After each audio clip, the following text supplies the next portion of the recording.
여러분 안녕하십니까? 고사성어, 사자성어, 오비일학에 이어 오늘은 당랑거처를 살펴보겠습니다.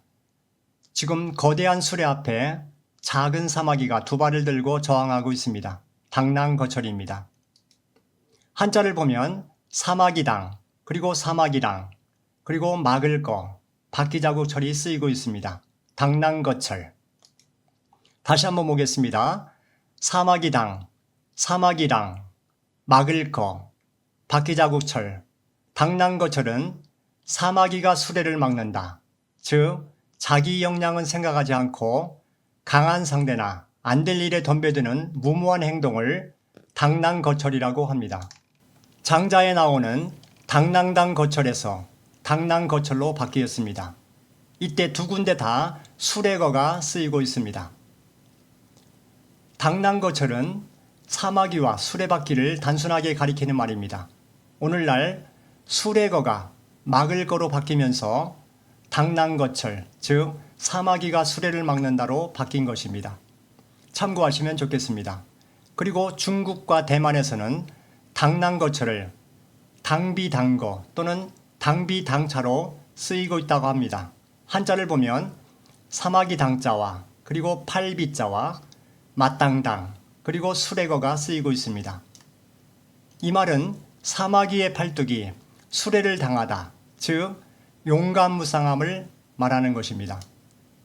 당랑이란 말은 사마귀를 가리킵니다. 버마제비 또는 오줌싸개라고 하죠.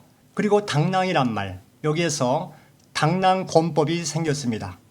당랑권법을 잠깐 살펴보면 청나라 초기에 소림사에서 권법을 익히던 왕랑이란 사람은 어느 날 사마귀가 매미를 잡으려는 것을 보고 나뭇가지로 사마귀를 쿡쿡 찔러 방해하자 매미는 도망가고 사마귀는 화가 났는지 공격 태세를 취한 모습을 한동안 보게 되었다고 합니다.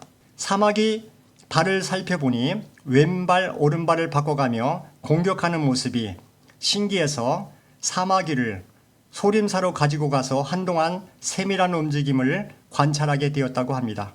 왕랑은 사마귀의 행동에서 짧은 것을 가지고 긴 것을 치는 심오한 의미를 깨닫게 되어 당랑권법을 만들게 되었다고 합니다. 참고하시면 좋겠습니다. 여기에서 당랑에서 힘력자를 쓰면 당랑력이 되겠죠. 사마귀가 수레바퀴를 막는 힘을 가리킵니다. 아주 미약한 힘이나 병력도 가리키죠. 그리고 전거복철이란 말이 있습니다. 남의 실패를 거울 삼아 자기를 경계하는 것입니다. 이때 복철이란 말은 엎어진 수레바퀴입니다. 앞서가던 사람이 실패한 자취죠. 그래서 우리가 전철을 밟다, 이 말은 나쁜 뜻으로 쓰이고 있습니다. 전철은 앞에 수레가 지나가는 바퀴죠. 좋은 바퀴도 있고 나쁜 바퀴도 있을 텐데 전철을 밟다라고 하면 나쁜 뜻으로 쓰입니다. 그것은 전거복철에서 온 말이라고 생각하면 되겠습니다. 엎어진 수레바퀴, 그 뒤를 따라가는 것은 전철을 밟는 것이죠. 그래서 앞에 지나간 수레바퀴의 자국, 이전 사람의 그랬던 일이나 행동의 자치, 그래서 이전 사람의 잘못을 되풀이하는 것을 우리가 전철을 밟는다고 합니다. 그리고 당랑거철의 유래를 보면 춘추시대 군주인 제나라 장공이 수레를 타고 사냥길로 이동 중에 사마귀 한 마리가 수레 앞을 막아선 모습에 난생 처음 보는 신기한 벌레 이름을 궁금하여 신하에게 묻고는 사마귀에게 경의를 표하고 수레를 돌려 지나갔다고 합니다. 제나라 장공도 상당히 괜찮습니다. 제나라 장공은 어려서부터 궁중 생활만 해서 한 번도 사마귀란 벌레를 본 적이 없었다고 합니다. 이것은 전한 회남왕 유한이 편찬한 회남자의 인간 훈편의 일화라고 합니다. 참고하시면 좋겠습니다. 이때 나눈 대화를 보면 사마귀는 앞으로 나아갈 줄만 알지 물러설 줄은 모르며 지 힘도 생각지 않고 마구 덤벼드는 버릇이 있사옵니다 라고 신하가 말합니다. 장공은 사마귀는 참 재미있는 벌레로다. 사람 같으면 천하의 용사겠구나. 나에게도 이런 용기와 기백을 지닌 용사가 있었으면 좋겠구나 라고 했답니다. 사마귀를 무모하다고만 볼 것이 아니라 불가능에 대한 도전 정신으로 보면 좋을 듯합니다. 만용이 아닌 용기죠. 사마귀의 특징을 보겠습니다. 사마귀는 머리가 삼각형입니다. 튀어나온 촉각은 두 가닥의 긴 채찍과 같습니다. 앞가슴은 가늘고 깁니다. 복부는 통통하다고 할 만큼 비대합니다. 앞발은 나처럼 생겼고 매우 길며 톱니와 같습니다. 오직 앞으로만 전진하고 자기보다 강한 놈이라도 결코 물러서거나 비킬 줄을 모른다고 합니다. 메뚜기와 비슷하나 좀 더 길고 톱날 같은 기다란 두 다리로 곤충을 빠른 속도로 잡아먹습니다. 짝짓기하고 새끼 즉 알을 위한 영양분을 보충하기 위해서 암컷이 수컷을 잡아먹는다고 합니다. 거미와 같죠. 조금 더 보겠습니다. 앞다리가 나처럼 구부러져 먹이를 잡기에 편리하다고 합니다. 사마귀는 여러 해충을 잡아먹어서 사람에게 도움이 되는 익충으로 분류되며 육식을 즐기는 공격적인 곤충입니다. 왕사마귀는 겁이 없어 사람 또는 새가 와서 잡으려고 하면 끝까지 바락바락 대드는 특징이 있다고 합니다. 수명은 평균 7, 8개월인데 사육하는 사마귀는 1년까지 살 수 있다고 하네요.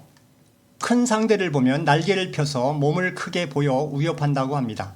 그리고 사마귀가 앞다리를 뻗어 사냥하는 속도는 매우 빨라서 0.2초밖에 걸리지 않는다고 합니다. 그야말로 눈 깜짝할 사이입니다. 사마귀는 고양이처럼 자기 지장을 잘합니다.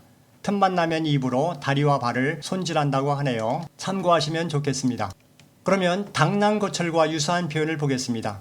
당낭제우가 있습니다. 눈앞의 이익만 생각하고 뒤에 닥칠 위험을 전혀 모르고 있을 때 당낭제우라고 합니다. 당낭지부도 있습니다. 제 역량은 모르고 무모한 행동을 하는 것이죠. 두 다리를 지켜든 모습이 도끼를 든 것과 흡사하다고 해서 당낭지부라고 합니다. 당낭귀선, 눈앞의 이익에만 정신이 팔려 뒤에 닥칠 위험을 전혀 모르고 있을 때 당낭귀선이라고 합니다. 이 말은 사마귀가 매미를 덮치려고 엿보는데 그곳에만 정신이 팔려 참새가 자신을 엿보고 있음을 몰랐다는 데서 유래합니다. 한자를 보면 엿볼 규가 보입니다. 그리고 매미선, 조금 더 보겠습니다. 당낭박선이 있습니다. 여기에는 잡을 박과 매미선이 쓰이고 있습니다. 장자가 까치 사냥을 할 때 까치는 사마귀를 노리고 있고 사마귀는 맴맴거리는 매미를 잡으려고 합니다. 모두 자기 계획대로 사냥감의 정신을 빼앗겨 위험을 인지하지 못하고 있었던 것을 장자는 깨달았습니다. 이를 추구하는 자는 해를 불러들이는구나 라고 장자는 생각하고 화살을 버리고 도망치듯 빠져나왔는데 앞을싸 뒤쫓아온 불지키던 사람에게 붙잡혀서 밤도둑으로 몰려 심한 욕설을 들어야 했다는 것입니다. 지금 그림을 보면 사마귀는 매미를 잡으려고 하고 까치는 사마귀를 잡으려고 합니다. 지금 장자는 까치를 잡으려고 했죠. 그렇지만 장자도 밤주인에게 잡히고 말았습니다. 당낭포선이란 말이 있습니다. 잡을 포와 매미선이 쓰이고 있죠. 춘추시대 오나라 왕 수몽은 전쟁 준비를 시작했는데 문무 대신들과 세자는 때가 아니라고 반대를 했습니다. 그래서 세자가 꾀를 냈습니다. 세자가 말하기를 정원의 나무에 매미 한 마리가 있었는데 뒤쪽에 사마귀가 매미를 잡으려는 것을 전혀 눈치채지 못하고 있었다고 말씀드렸습니다. 사마귀는 매미를 잡는데 몰두해서 역시 자신이 뒤에 참새가 있다는 것을 알지 못했습니다라고 합니다. 이어서 참새는 사마귀를 쪼아 먹으려고 하지만 저의 화살이 있다는 것을 몰랐습니다. 이들은 모두 자기 눈앞에 이익에만 몰두해 닥쳐올 화를 모르니 한심합니다 라는 말에 오왕은 크게 깨닫고 전쟁을 멈췄다고 합니다. 세자가 영리하네요. 전한 때 유양이 지은 설원 정간에 있는 말입니다. 당낭포선 황작제우라고도 합니다. 이때 황작제우는 참새는 사마귀 뒤에 있다는 말입니다. 당낭거철과 유사한 속담을 보겠습니다. 당낭의 수레를 버티는 셈이다. 이 말은 미약한 재분수도 모르고 덤벼드는 무모한 짓을 말합니다. 그리고 계란으로 바위치기, 즉 한자로 말하면 이란투석이죠. 대항해도 도저히 이길 수 없다는 말입니다. 달걀로 돌을 친다는 말이죠. 아주 약한 것으로 강한 것에 대항하려는 어리석음을 말합니다. 생나무 휘어잡기, 휘어지지 않는 생나무를 억지로 휘어잡는 것이죠. 안 될 일을 억지로 하려고 무모하게 행동하는 것입니다. 그리고 하룻강아지 법무서운 줄 모른다. 이때 하룻은 1년을 가리킵니다. 일상생활에서 분수나 주제라는 용어를 자주 접합니다. 네 분수를 알아야지. 네 주제를 알아라.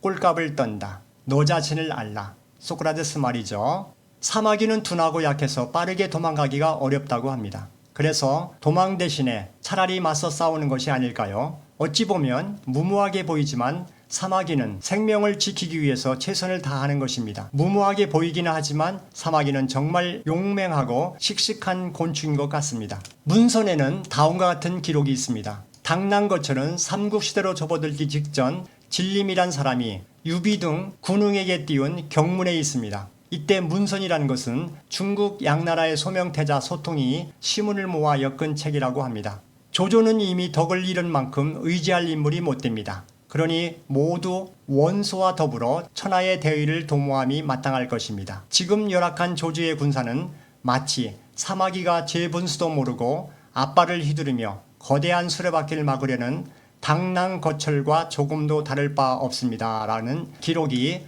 문선에 있다고 합니다. 참고하시면 좋겠습니다. 우리가 당난거철에서 받는 교훈은 허세, 그리고 제 분수를 모르는 것이죠. 무모함입니다. 도전 정신도 있습니다. 용맹한 용사, 그리고 다윗과 골리앗 싸움을 연상하게 합니다. 오늘은 당난거철에 대해서 살펴보았습니다. 감사합니다. 건강하시고 복 많이 받으세요.